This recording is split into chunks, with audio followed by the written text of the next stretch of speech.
8 फेरों का 8वां वचन।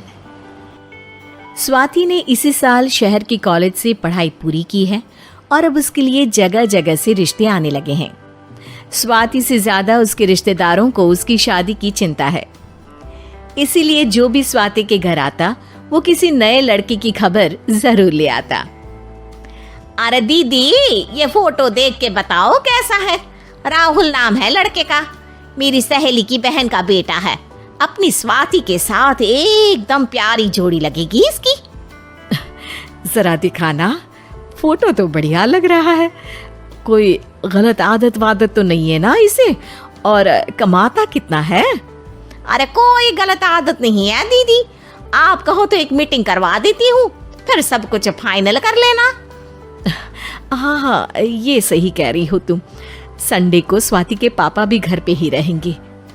बुआ फिर वहां से चली जाती है और रात को स्वाति की माँ उससे कहती है, स्वाति बेटा, आज कमला बुआ ने एक लड़के की फोटो दिखाई है।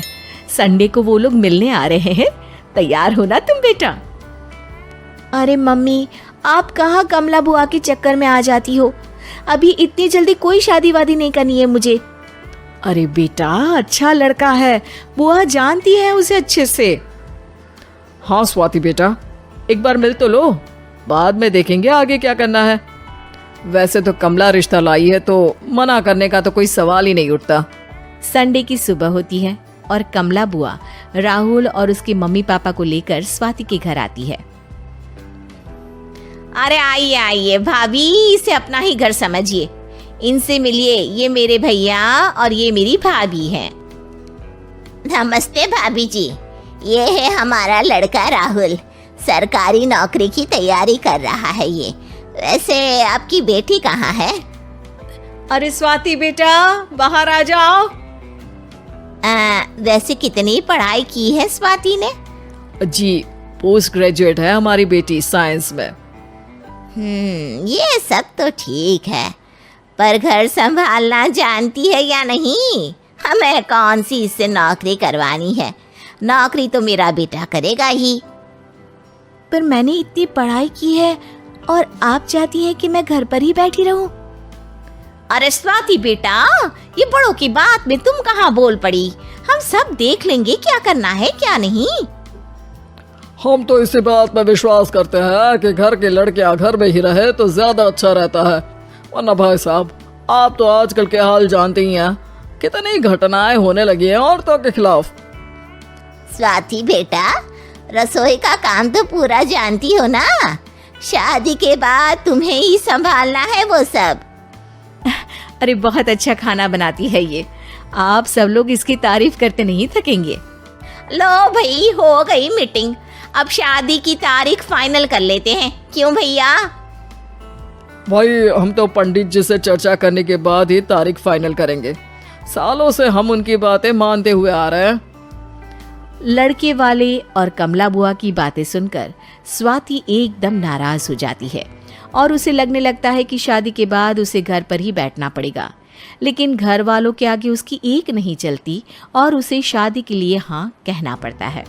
शादी का दिन आ जाता है और सब मंडप में जमा होते हैं।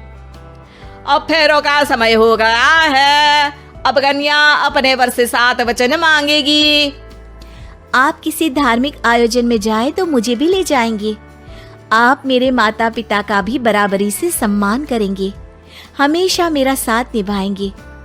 आपको दोनों परिवार की जिम्मेदारियां बखूबी निभानी होगी। हर जरूरी बात में मेरी भी राय लेंगे। आप सभी गलत आदतों से दूर रहेंगे।